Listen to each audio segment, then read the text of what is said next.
Dear student, now I explain the lead lag compensating network.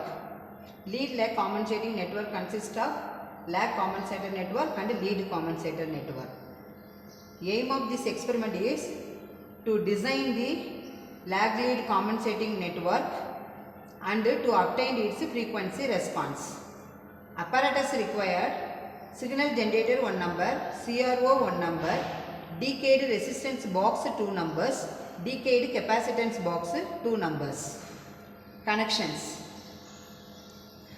R1 and C1 both are connected in parallel, R2 and C2 connected in series, both circuits are connected in series. This is the lead lag compensating network.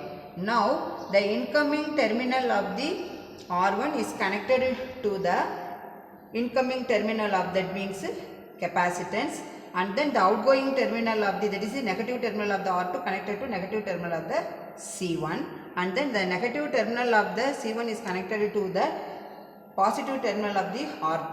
The negative terminal of the R2 is connected to the positive terminal of the C2. Then the signal generator probe, that is the input probe. This is the input waveform probe from CRO. This is the probe from signal generator. Both probe positive connection. I connected it to positive terminal of the R1 and then negative is connected to negative terminal of the C2. And then this is the output waveform. The output probe, the positive terminal is connected to the positive terminal of the R2. The negative terminal is connected to the negative terminal of the C2. This is the connection. First, by using the waveform knob, I set the sine wave, and then using frequency knob, I set the 1 kilohertz, and then using amplitude knob, I set, that means 3 volt input voltage. 3 volt means 3 that means 6 divisions in the CRO multiplied by, that means 1 volt. So 1 into 6 is 6, that means you can get, that means volts I set, that means 3 volts set in there. Then output is, you can press this same thing only. So 6 division multiplied by 0.5, we are getting the 3 volt. I set the input voltage 3 volts. Now this is the output waveform. Channel 2, channel 1, channel 2 only. Now you can vary the frequency by using the frequency knob. I vary the frequency. I put, that means 1.160 kilohertz. You see the frequency. This is the output waveform. So therefore the division is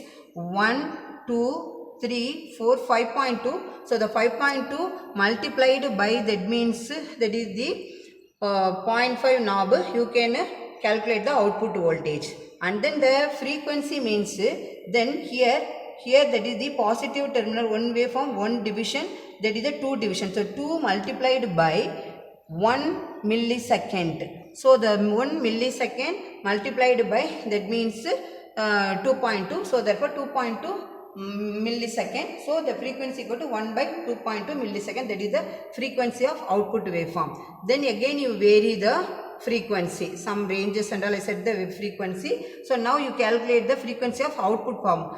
Don't, this frequency is not a output waveform frequency. Frequency how can calculate the x, that means the x axis waveform, positive cycles here 1, again that means here 1, and then you can set the values and all. Here you see now the waveforms and all, output waveforms.